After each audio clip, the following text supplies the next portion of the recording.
मित्रांनो नमस्कार. मित्रांनो, रस्त्यावर एखादा अपघात झाल्यास इतर वाहन चालक तो अपघात पाहूनही तिथे न थांबता आपल्या मार्गाने निघून जातात. बरेच जण आपला वेळ जाईल म्हणून तिथे थांबून अपघातग्रस्तांची मदत करत नाही, तर काही जण पोलिसांना देखील अपघाताची माहिती देत नाहीत.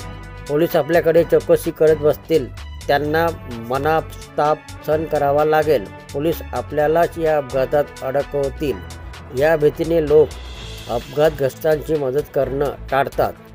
लोकांची ही सवय बदलण्यासाठी आणि त्यांना माणुसकी दाखवत अपघातग्रस्तांची मदत करायला प्रवृत्त करण्यासाठी केंद्रीय मंत्री नितीन गडकरी यांनी महत्त्वाचा निर्णय घेतला आहे. कोणीही अपघातग्रस्तांची मदत केली तर केंद्र सरकार त्यांना आता 25,000 रुपये बक्षीस म्हणून देणार आहे. देशात सुरक्षित प्रवासाला चालना मिळावी आणि अपघातग्रस्तांना तातडीने मदत मिळून त्यांचे प्राण वाचवता यावेत यासाठी केंद्रीय रस्ते वाहतूक व महामार्ग मंत्रालयाने हा निर्णय घेतला आहे. याबद्दलची सविस्तर माहिती अशी आहे की रस्ते सुरक्षेबाबत बॉलिवूड अभिनेते अनुपम खेर यांच्याबरोबर एका टीव्हीवर कार्यक्रमात बोलताना गडकरी म्हणाले, रस्ते अपघात जखमी झाल्यांना तत्काळ रुग्णालयात नेणाऱ्या लोकांसाठी सरकार बक्षिसाची रक्कम 25,000 रुपये करणार आहे. सध्या ही रक्कम 5,000 रुपये इतकी आहे. म्हणजेच बक्षिसांची रक्कम 5 पटीने वाढवली जाणार आहे.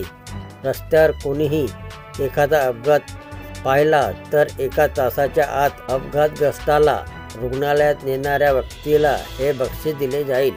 लोक अपघातग्रस्तांची मदत का करत नाहीत? बऱ्याचदा हिट अँड रन प्रकरणामध्ये पोलिसांना साक्षीदार सापडत नाहीत. अशा स्थितीत ज्या व्यक्तीने पोलिसांना या अपघाताची माहिती दिलेली असते त्याच व्यक्तीला साक्षीदार बनवण्याचा प्रयत्न केला जातो. रस्ते अपघातामधील पीडितांना मदत करणारे पोलिसांच्या कायदेशीर कारवाईचा भाग बनवतात. त्यात त्यांना खूप वेळ जातो, तसेच त्यांना प्रचंड मनस्ताप सहन करावा लागतो.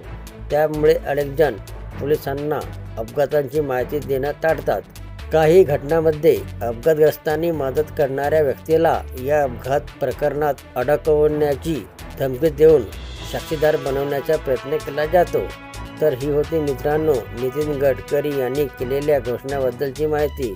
व्हिडिओ आवडला असेल तर चॅनलला सबस्क्राईब करायला विसरू नका. जय महाराष्ट्र मित्रांनो.